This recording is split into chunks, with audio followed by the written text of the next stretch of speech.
بسم الله الرحمن الرحيم. ألف لام را، تلك آيات الكتاب الحكيم.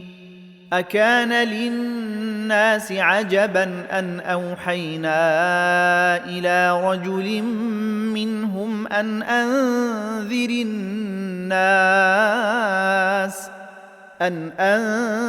الناس وبشر الذين آمنوا أن لهم قدم صدق عند ربهم. قال الكافرون إن هذا لساحر مبين. إن ربكم الله الذي خلق السماوات والأرض في 6 أيام ثم استوى على العرش يدبر الأمر، ما من شفيع إلا من بعد إذنه. ذلكم الله ربكم فاعبدوه، أفلا تذكرون. إليه مرجعكم جميعا وعد الله حقا، إنه يبدأ الخلق ثم يعيده ليجزي الذين آمنوا وعملوا الصالحات بالقسط، والذين كفروا لهم شراب من حميم وعذاب أليم بما كانوا يكفرون. هو الذي جعل الشمس ضياء والقمر نورا وقدره منازل لتعلموا عدد السنين والحساب. ما خلق الله ذلك إلا بالحق، يفصل الآيات لقوم يعلمون. إن في اختلاف الليل والنهار وما خلق الله في السماوات والأرض لآيات لقوم يتقون. إن الذين لا يرجون لقاءنا ورضوا بالحياة الدنيا واطمأنوا بها والذين هم عن آياتنا غافلون أولئك مأواهم النار بما كانوا يكسبون. إن الذين آمنوا وعملوا الصالحات يهديهم ربهم بإيمانهم، تجري من تحتهم الأنهار في جنات النعيم. دعواهم فيها سبحانك اللهم وتحيتهم فيها سلام، وآخر دعواهم أن الحمد لله رب العالمين. ولو يعجل الله للناس الشر استعجالهم بالخير لقضي إليهم أجلهم، فنذر الذين لا يرجون لقاءنا في طغيانهم يعمهون. وإذا مس الإنسان الضر دعانا لجنبه أو قاعدا أو قائما فلما كشفنا عنه ضره مر كأن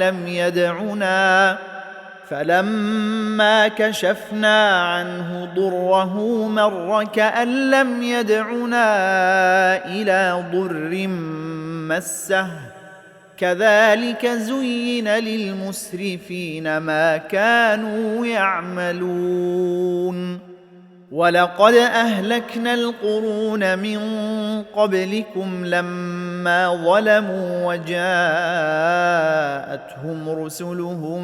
بالبينات وما كانوا ليؤمنوا كذلك نجزي القوم المجرمين ثم جعلناكم خلائف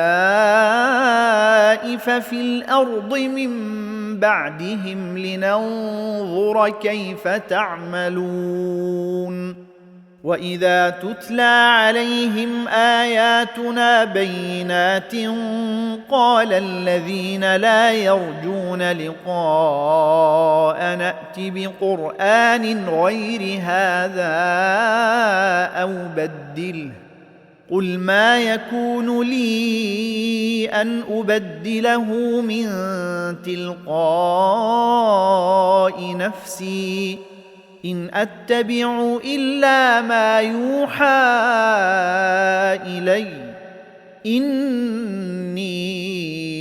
أخاف إن عصيت ربي عذاب يوم عظيم قل لو شاء الله ما تلوته عليكم ولا أدراكم به فقد لبثت فيكم عمرا من قبله أفلا تعقلون فمن أظلم ممن افترى على الله كذبا أو كذب بآياته إنه لا يفلح المجرمون ويعبدون من دون الله ما لا يضرهم ولا ينفعهم ويقولون هؤلاء شفعاؤنا عند الله قل أتنبئون الله بما لا يعلم في السماوات ولا في الأرض سبحانه وتعالى عما يشركون وما كان الناس إلا أمة واحدة فاختلفوا ولولا كلمة سبقت من ربك لقضي بينهم فيما فيه يختلفون ويقولون لولا أنزل عليه آية من ربه فقل إنما الغيب لله فانتظروا إني معكم من المنتظرين وإذا أذقنا الناس رحمة من بعد ضراء مستهم إذا لهم مكر في آياتنا قل الله أسرع مكرا إن رسلنا يكتبون ما تمكرون هو الذي يسيركم في البر والبحر حتى إذا كنتم في الفلك وجرين بهم بريح طيبة وفرحوا بها جاءتها ريح عاصف وجاءهم الموج من كل مكان وظنوا أنهم أحيط بهم دعوا الله مخلصين له الدين لئن أنجيتنا من هذه لنكونن من الشاكرين فلما أنجاهم إذا هم يبغون في الأرض بغير الحق يا أيها الناس الناس إنما بغيكم على أنفسكم متاع الحياة الدنيا ثم إلينا مرجعكم فننبئكم بما كنتم تعملون إنما مثل الحياة الدنيا كماء إن أنزلناه من السماء فاختلط به نبات الأرض مما يأكل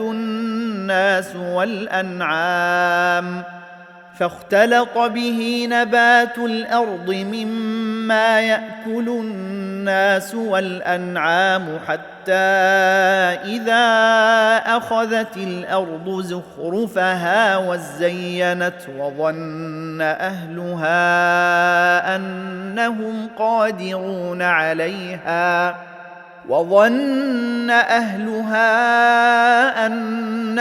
قادرون عليها أتاها أمرنا ليلا أو نهارا فجعلناها حصيدا كأن لم تغن بالأمس كذلك نفصل الآيات لقوم يتفكرون والله يدعو إلى دار السلام ويهدي من يشاء إلى صراط مستقيم للذين أحسنوا الحسنى وزيادة ولا يرهق وجوههم قتر ولا ذلة أولئك أصحاب الجنة هم فيها خالدون والذين كسبوا السيئات جزاء سيئة بمثلها وترهقهم ذلة ما لهم من الله من عاصم كأنما أغشيت وجوههم قطعا من الليل مظلما أولئك أصحاب النار هم فيها خالدون ويوم نحشرهم جميعا ثم نقول للذين أشركوا مكانكم أنتم وشركاؤكم فزيلنا بينهم وقال شركاؤهم ما كنتم إيانا تعبدون فكفى بالله شهيدا بيننا وبينكم إن كنا عن عبادتكم لغافلين هنالك تبلو كل نفس ما أسلفت وردوا إلى الله مولاهم الحق وضل عنهم ما كانوا يفترون قل من يرزقكم من السماء والأرض أم من يملك السمع والأبصار ومن يخرج الحي من الميت ويخرج الميت من الحي ومن يدبر الأمر فسيقولون الله فقل أفلا تتقون فذلكم الله ربكم الحق فماذا بعد الحق إلا الضلال فأنى تصرفون كذلك حقت كلمة ربك على الذين فسقوا أنهم لا يؤمنون قل هل من شركائكم من يبدأ الخلق ثم يعيده قل الله يبدأ الخلق ثم يعيده فأنى تؤفكون قل هل من شركائكم من يهدي إلى الحق قل الله يهدي للحق أفمن يهدي إلى الحق أحق أن يتبع أم من لا يهدي إلا أن يهدى فما لكم كيف تحكمون وما يتبع أكثرهم إلا ظنّا إن الظن لا يغني من الحق شيئا إن الله عليم بما يفعلون وما كان هذا القرآن أن يفترى من دون الله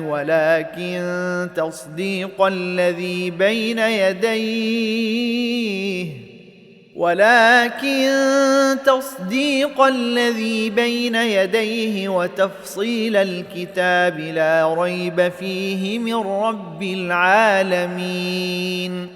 أم يقولون افتراه قل فأتوا بسورة مثله وادعوا من استطعتم من دون الله إن كنتم صادقين بل كذبوا بما لم يحيطوا بعلمه ولما يأتهم تأويله كذلك كذب الذين من قبلهم فانظر كيف كان عاقبة الظالمين ومنهم من يؤمن به ومنهم من لا يؤمن به وربك أعلم بالمفسدين وإن كذبوك فقل لي عملي ولكم عملكم أنتم بريئون مما أعمل وأنا بريء مما تعملون ومنهم من يستمعون إليك أفأنت تسمع الصم ولو كانوا لا يعقلون ومنهم من ينظر إليك أفأنت تهدي العمي ولو كانوا لا يبصرون إن الله لا يظلم الناس شيئا ولكن الناس أنفسهم يظلمون ويوم يحشرهم كأن لم يلبثوا إلا ساعة من النهار يتعارفون بينهم قد خسر الذين كذبوا بلقاء الله وما كانوا مهتدين وإما نرينك بعض الذي نعدهم أو نتوفينك فإلينا مرجعهم ثم الله شهيد على ما يفعلون ولكل أمة رسول فإذا جاء رسولهم قضي بينهم بالقسط وهم لا يظلمون ويقولون متى هذا الوعد إن كنتم صادقين قل لا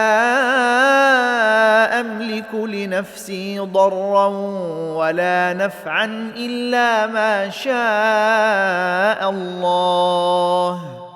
لكل أمة أمة أجل إذا جاء أجلهم فلا يستأخرون ساعة ولا يستقدمون قل أرأيتم إن أتاكم عذابه بياتا أو نهارا ماذا يستعجل منه المجرمون أثم إذا ما وقع آمنتم به الآن وقد كنتم به تستعجلون ثم قيل للذين ظلموا ذوقوا عذاب الخلد هل تجزون إلا بما كنتم تكسبون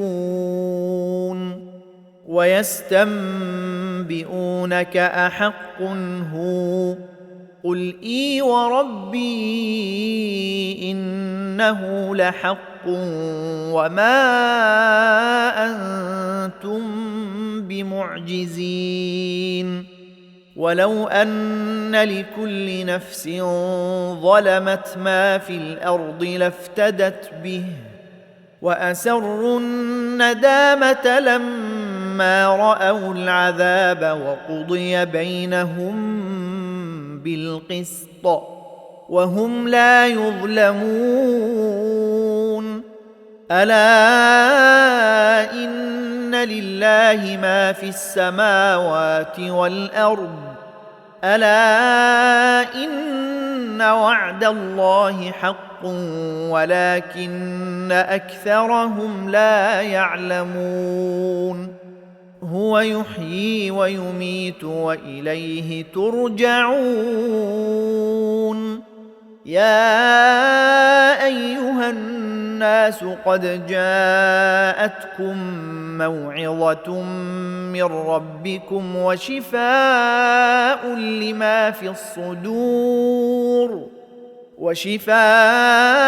لما في الصدور وهدى ورحمة للمؤمنين قل بفضل الله وبرحمته فبذلك فليفرحوا هو خير مما يجمعون قل أرأيتم ما أنزل الله لكم من رزق فجعلتم منه حراما وحلالا قل الله أذن لكم أم على الله تفترون وما ظن الذين يفترون على الله الكذب يوم القيامة إن الله لذو فضل على الناس ولكن أكثرهم لا يشكرون وما تكون في شأن وما تتلو منه من قرآن ولا تعملون من عمل إلا كنا عليكم شهودا إذ تفيضون فيه وما يعزب عن ربك من مثقال ذرة في الأرض ولا في السماء ولا أصغر من ذلك ولا أكبر إلا في كتاب مبين ألا إن أولياء الله لا خوف عليهم ولا هم يحزنون الذين آمنوا وكانوا يتقون لهم البشرى في الحياة الدنيا وفي الآخرة لا تبديل لكلمات الله ذلك هو الفوز العظيم ولا يحزنك قولهم إن العزة لله جميعا هو السميع العليم ألا إن لله من في السماوات ومن في الأرض وما يتبع الذين يدعون من دون الله شركاء إن يتبعون إلا الظن وإن هم إلا يخرصون هو الذي جعل لكم الليل لتسكنوا فيه والنهار مبصرا إن في ذلك لآيات لقوم يسمعون قالوا اتخذ الله ولدا سبحانه هو الغني له ما في السماوات وما في الأرض إن عندكم من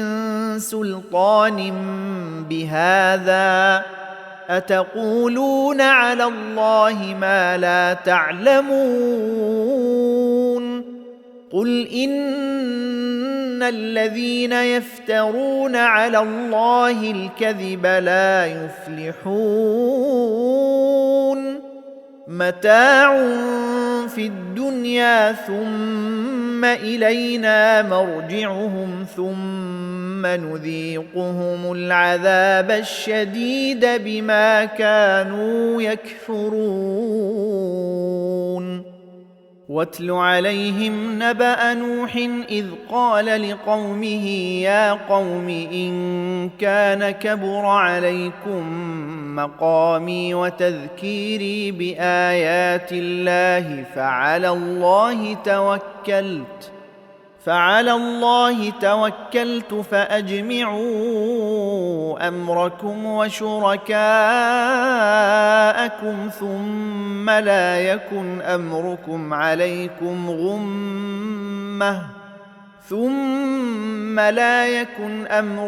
عليكم غمة ثم قضوا إلي ولا تنظرون فإن توليتم فما سألتكم من أجر إن أجري إلا على الله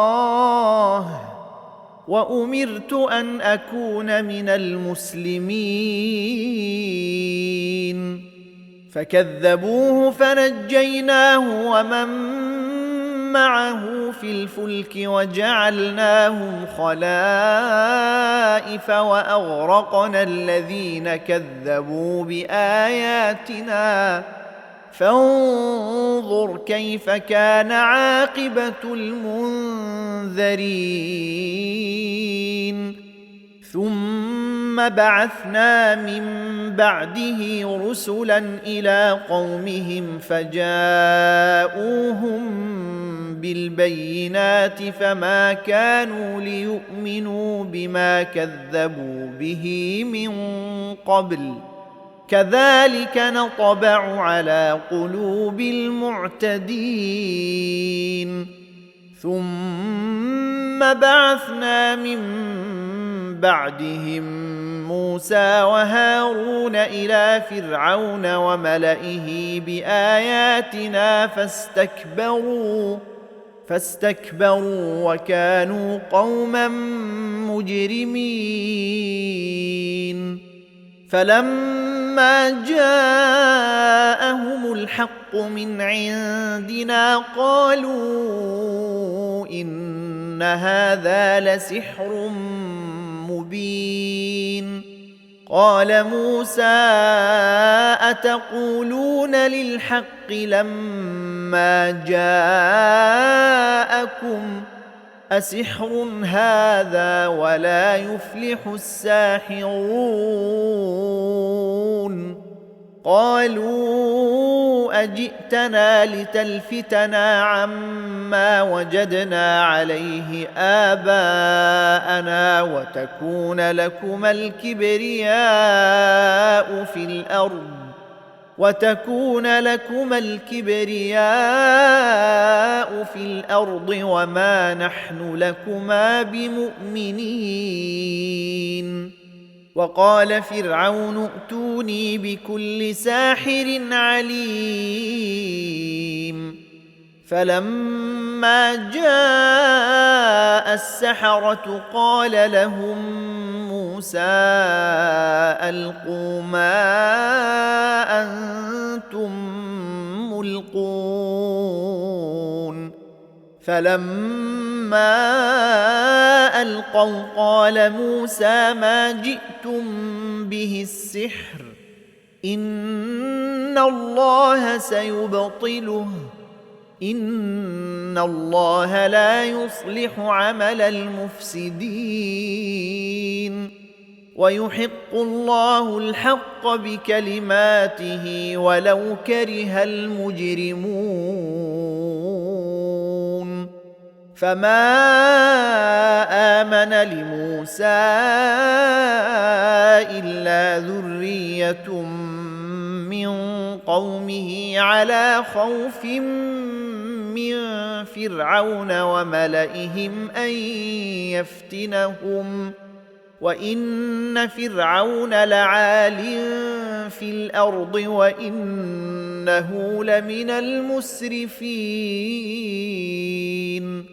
وقال موسى يا قوم إن كنتم آمنتم بالله فعليه توكلوا إن كنتم مسلمين. فقالوا على الله توكلنا ربنا لا تجعلنا فتنة للقوم الظالمين ونجنا برحمتك من القوم الكافرين. وأوحينا إلى موسى وأخيه أن تبوأ لقومكما بمصر بيوتا واجعلوا بيوتكم قبلة وأقيموا الصلاة وبشر المؤمنين. وقال موسى ربنا إنك آتيت فرعون وملأه زينة وأموالا في الحياة الدنيا ربنا ليضلوا عن سبيلك ربنا اطمس على أموالهم واشدد على قلوبهم فلا يؤمنوا حتى يروا العذاب الأليم. قال قد أجيبت دعوتكما فاستقيما ولا تتبعان سبيل الذين لا يعلمون. وجاوزنا ببني إسرائيل البحر فأتبعهم فرعون وجنوده بغيا وعدوا حتى إذا أدركه الغرق قال آمنت أنه لا إله إلا الذي آمنت به بنو إسرائيل وأنا من المسلمين. الآن وقد عصيت قبل وكنت من المفسدين فاليوم ننجيك ببدنك لتكون لمن خلفك آية وإن كثيرا من الناس عن آياتنا لغافلون. ولقد بوأنا بني إسرائيل مبوأ صدق ورزقناهم من الطيبات فما اختلفوا حتى جاءهم العلم إن ربك يقضي بينهم يوم القيامة فيما كانوا فيه يختلفون. فإن كنت في شك مما أنزلنا إليك فاسأل الذين يقرؤون الكتاب من قبلك لقد جاءك الحق من ربك فلا تكونن من الممترين ولا تكونن من الذين كذبوا بآيات الله فتكون من الخاسرين. إن الذين حقت عليهم كلمة ربك لا يؤمنون ولو جاءتهم كل آية حتى يروا العذاب الأليم. فلولا كانت قرية آمنت فنفعها إيمانها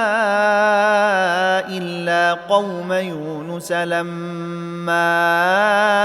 آمنوا كشفنا عنهم عذاب الخزي في الحياة الدنيا ومتعناهم إلى حين. ولو شاء ربك لآمن من في الأرض كلهم جميعا أفأنت تكره الناس حتى يكونوا مؤمنين. وما كان لنفس أن تؤمن إلا بإذن الله ويجعل الرجس على الذين لا يعقلون. قل انظروا ماذا في السماوات والأرض وما تغني الآيات والنذر عن قوم لا يؤمنون. فهل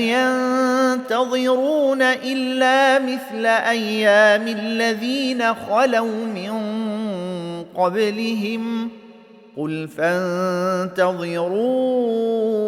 إني معكم من المنتظرين. ثم ننجي رسلنا والذين آمنوا كذلك حقا علينا ننجي المؤمنين. قل يا أيها الناس إن كنتم في شك من ديني فلا أعبد الذين تعبدون من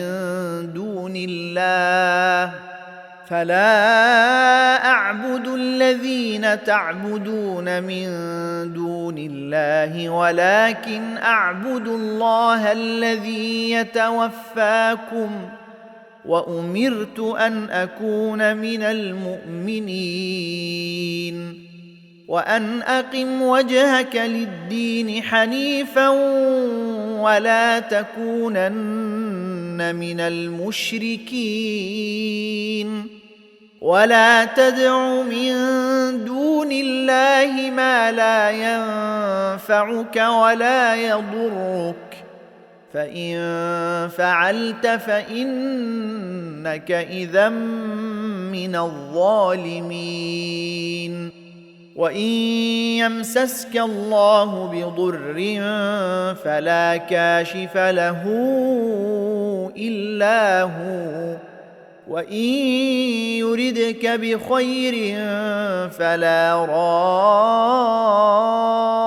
راد لفضله يصيب به من